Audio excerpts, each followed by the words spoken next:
Welcome to Millwood Outdoors. Today is February 1st, 2026, and I'm at my wife's employer, and we're going to take down this dead ash tree that's to my left. This is one of about 15 or 20 dead ash trees on the property, and if you saw my video number 7, when I gathered up some ash wood from my wife's employer, this is the same property from video number 7.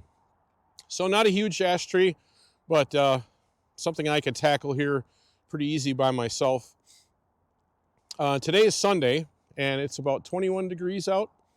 There's a light breeze, and it's sunny out.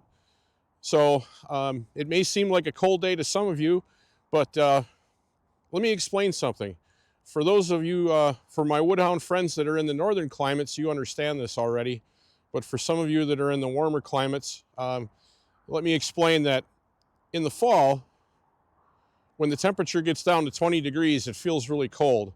But when you've had a couple of weeks of weather in the teens or below zero, the first time it hits the 20s, this feels like a nice warm day. Not quite t-shirt weather, but it's pretty nice out.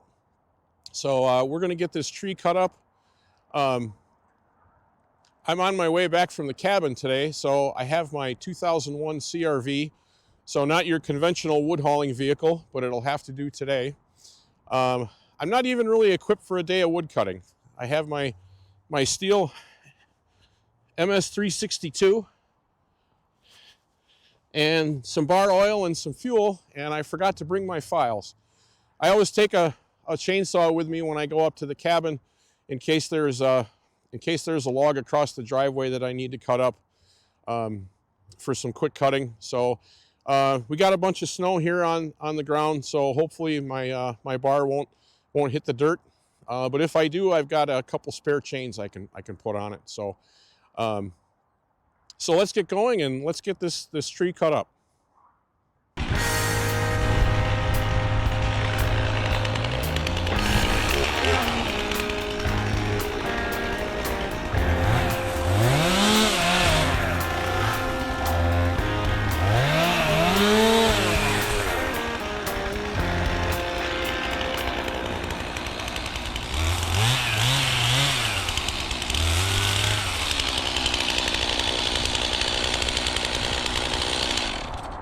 So I forgot my chaps and my hard hat, so safety first. Let's try this again.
So this tree's been dead for a while.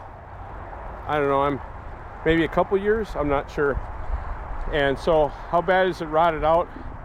Well, you could see it was rotted at the trunk. And if you look at the center of these trunks, the first 4 pieces, there's a little bit of rot. But when you get to this piece and you turn it around,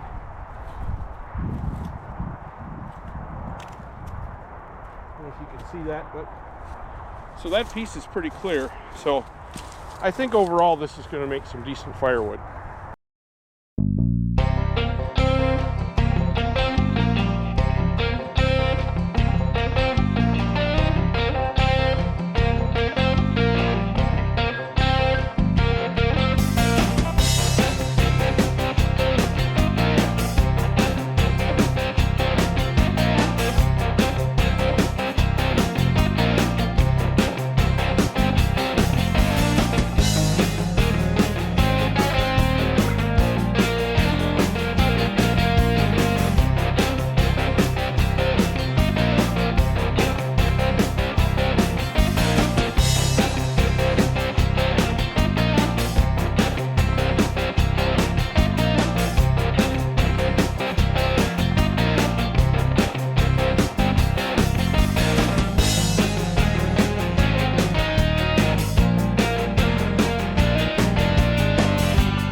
So not a huge haul of firewood today, but as Russ Willie says, a little bit every day goes a long way, right?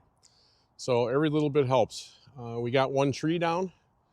It's kind of a mess here, but I didn't have a rake with me, and it's kind of hard to do a decent cleanup in the snow. So once the snow melts, I'll come back and clean up all the branches, all the dead branches, and haul them away and do a decent cleanup. My 028, I left at home. I was up to the cabin this weekend, and I just take 1 saw with me usually in case there's a branch that's down across the driveway. So I had my MS362 with me. I bought the MS362 last spring, and I've been very happy with it. It did a great job today. I never did really a review on it, on the saw specifically, but when I was looking at a different saw, I had 3 criteria, I guess 4, that I was looking at. Based on recommendations from Chris from In the Wood Yard, he thought that if someone is doing a lot of cutting, it would be good to have a 60cc saw. So that was one requirement. I wanted 60cc. I wanted a saw without M-tronic or auto-tune. Nothing against that, but that's just my personal preference. I like to work on my own equipment, and I'd rather not be tied to have to take it to a dealer. I'd rather try and work through it on my own. So that was the second criteria. And the third is I wanted it to be about the same weight as my 028. A little bit heavier is okay, not a lot heavier. I don't have the weights off the top of my head, but this 362 with a 20-inch bar is roughly the same weight as my 028 with a 16-inch bar. And I guess the fourth criteria is I wanted to buy it from a dealer that was going to take care of me and service and provide good service. And Kits and File Power Center in Oshkosh, they do a great job for me. One of the things I like is they're open until 6 o'clock in the evening, so it's easy for me to go there after work and pick up a part if I need it. So that's why I chose the MS362. Now, I did get a chance to run the 564 XP, the Husqvarna 564 XP that's fuel injected. I got a chance to run that at Modern Rentals, and let me tell you, that's a heck of a saw. It's a screamer, and it's light, and it's got a lot of RPM, and it cuts great. And I'm not in the market for a saw, but if there was ever a saw that would force me to buy an M-tronic or an auto-tune saw, I think the 564 might be what pushes me over the edge. But for now, we're going to keep running the 028 and the MS362 and go from there. So thanks for watching today. I hope you enjoyed this content, and I expect we will be cutting more dead ash trees here at my wife's employer in the upcoming year. But so this is just the start. Thanks for watching, and spend some time outdoors.